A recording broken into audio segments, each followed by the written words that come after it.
আসসালামু আলাইকুম এভরিওয়ান। নাহার্স কিচেনের নতুন আরো একটি ভিডিওতে সবাইকে স্বাগতম। আজ তৈরি করে দেখাবো টক ঝাল মিষ্টি স্বাদের কাঁচা আমের চাটনি। এটা খেতে খুবই মজার হয়। এই সিজনে একবার হলো এভাবে এই আচারটা তৈরি করে দেখবেন। আশা করছি ভালো লাগবে। আজকের চাটনি তৈরির জন্য আমি এখানে আম নিয়েছি 4টা। আমগুলো ভালোভাবে ধুয়ে এখন খোসাটা ছাড়িয়ে নিচ্ছি। সবগুলো আমের খোসা ছাড়িয়ে নিয়েছি। এখন এভাবে একটা ছুরির সাহায্যে ছোট ছোট টুকরো করে নিচ্ছি। ছোট টুকরো করে নিলে একটা সুবিধা হচ্ছে আমটা খুব তাড়াতাড়ি সিদ্ধ হয়। আমের আটি যদি শক্ত থাকে সেক্ষেত্রে শক্ত আটিটা ফেলে দিব, এতে করে চাটনিটা স্মুথ হবে। তবে চাইলে আপনারা এই আটিটা সহ এই চাটনিটা তৈরি করতে পারেন, সেক্ষেত্রেও কিন্তু স্বাদের কোনো হেরফের হবে না। এই তো সবগুলো আম টুকরো করে নিয়েছি, আর এখানে প্রায় 2 কাপ পরিমাণ টুকরো করা আম হয়েছে। এখন চুলায় একটা প্যান বসিয়ে এতে দিয়ে দিচ্ছি হাফ কাপ পরিমাণ সরিষার তেল। একটা তেজপাতা টুকরো করে দিয়েছি, সেই সাথে দিয়েছি এক টুকরো দারুচিনি।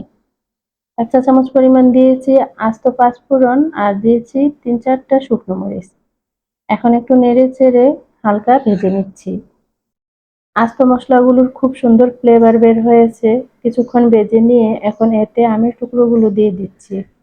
আমের টুকরোগুলো তেলের মধ্যে বেশ কিছুক্ষণ ভেজে নিচ্ছি, এতে করে আচারের ফ্লেভারটা খুব সুন্দর আসবে। এখন এতে দিয়ে দিচ্ছি হাফ কাপ পরিমাণ গুড়। চাইলে এখানে চিনিও ব্যবহার করতে পারবেন, তবে গুড় দিয়ে এই চাটনিটা তৈরি করলে খেতে কিন্তু দুর্দান্ত টেস্ট হয়। এতে দিয়েছি পরিমাণ মতো লবণ। এখন কিছুক্ষণ নেড়েচেড়ে মিশিয়ে নিচ্ছি। এখন একটা ঢাকনা দিয়ে ঢেকে রেখে দিচ্ছি কিছুক্ষণের জন্য, এতে করে আমগুলো খুব দ্রুত সিদ্ধ হয়ে যাবে। কিছুক্ষণ পর ঢাকনাটা সরিয়ে নিয়েছি।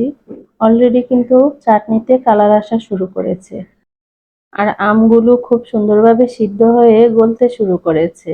নাড়াচাড়া করতে করতে বাকি যেটুকু আস্ত আছে সেটাও কিন্তু গলে যাবে। এখন এতে দিয়ে দিচ্ছি কিছুটা তেঁতুল, আর এই তেঁতুলের কারণে কিন্তু এই চাটনিটার স্বাদ দ্বিগুণ হয়ে যাবে।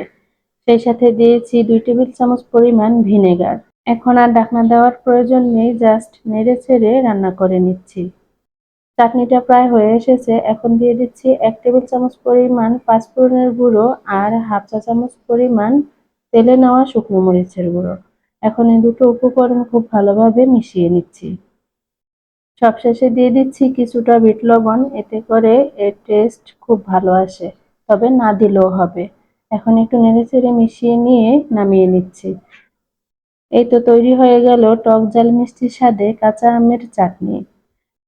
চাটনিটা ঠান্ডা হওয়ার পর একটা পরিষ্কার কাচের জারে রেখে সংরক্ষণ করতে পারবেন 1 বছর পর্যন্ত।